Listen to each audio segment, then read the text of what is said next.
夏風がノックする窓を開けてみると、どこからか迷い込んだ鳥の声。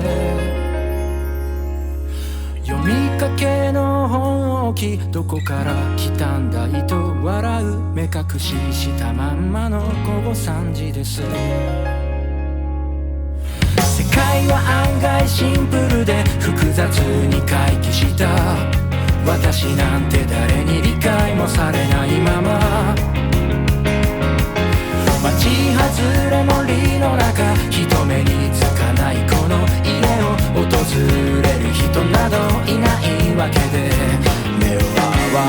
せないで固まった心、一人ぼっちで諦めて目に映ったものに安堵する日々は、物語の中でしか知らない世界に少し憧れることくらい許してくれますか。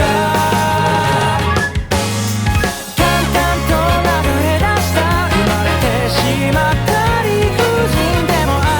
外人生なんで、私の中じゃねえねえとっぴな未来を想像して膨らむ世界は、今日から明日でもノックしてくれないですか。なんて妄想なんかして外を眺めてると、突然に聞こえてきたのは喋り声。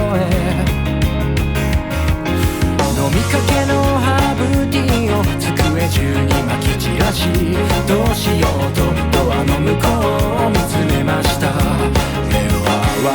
せると石になってしまう、それは両親に聞いたこと、私の目もそうなっているようで、物語の中なんかじゃいつも怖がられる役ばかりで、そんなこと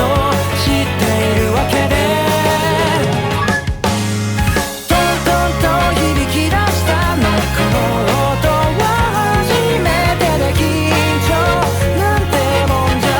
足りないくらいで、ねえねえとっぴな世界は想像しているよりも実に簡単にドアを開けてしまうものでした。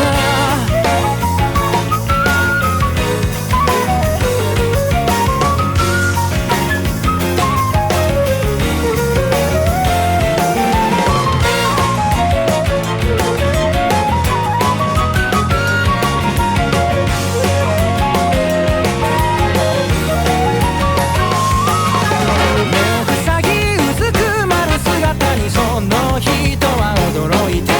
目を見ると石になってしまうというと傍笑った。僕だって石になってしまうと怯えて暮らしてた。でも世界はさ、案外怯えなくていいんだよ。淡々と鳴り響いた心の奥に溢れてた想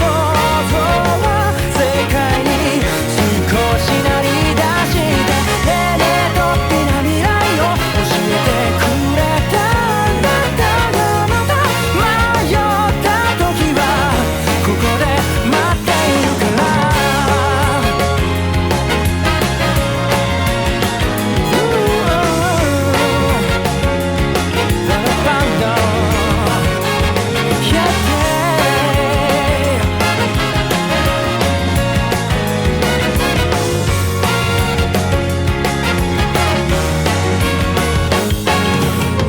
風が今日もまたあなたがくれた服の